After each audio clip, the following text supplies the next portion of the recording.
जी नाज़रीन, तव्हांखे ॿुधाईंदा हलूं जाती अॼु 20 ॾींहं बि लॉकडाउन जारी। शहर जा तमामु नंढा वॾा गैर ज़रूरी कारोबार मर्कज़ बंदि, शहरनि घरनि ताईं महदूद, ॾियारी ते कमाईंदड़ ग़रीब तबिको परेशान थी वियो आहे।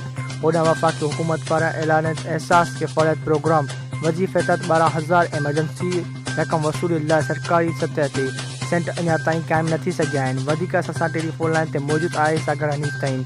जी सागर, छा तफ़सील आहिनि? जाती अॼु 20 ॾींहं बि लॉकडाउन जारी। शहर जा तमामु नंढा वॾा गैर ज़रूरी कारोबारी मर्कज़ बंदि, शहरी घरनि ताईं महदूद ऐं ॾियारी ते कमाईंदड़ ग़रीब तबिको परेशान थी वियो आहे। होॾां वफ़ाक़ी हुकूमत पारां ऐलानियल एहसास कफ़ालत प्रोग्राम वज़ीफ़े तहत 12,000 एमरजेंसी रक़म वसूली लाइ ऐं सरकारी सतह ते सेंटर अञा ताईं क़ाइमु न थी सघिया, जंहिं सबबु ग़रीब मुस्तक माण्हू रक़म वसूली लाइ परेशान थी विया आहिनि। प्राइवेट सेंटरनि ते ओमनी एजर नाजाइज़ कटवती कंदे कानून जी गिरफ़्त में अचण खां पोयां सेंटरनि खे बंदि करे ग़ाइबु थी विया आहिनि। उन लाइ हाणे हुकूमत खे ऐं ज़िले इंतिज़ाम खे घुर्जे त सरकारी सतह ते सेंटर क़ाइमु करे मुस्तक़ीन खे आईडी रिलीफ ॾियारियो वञे। सागर, तव्हांजी महिरबानी।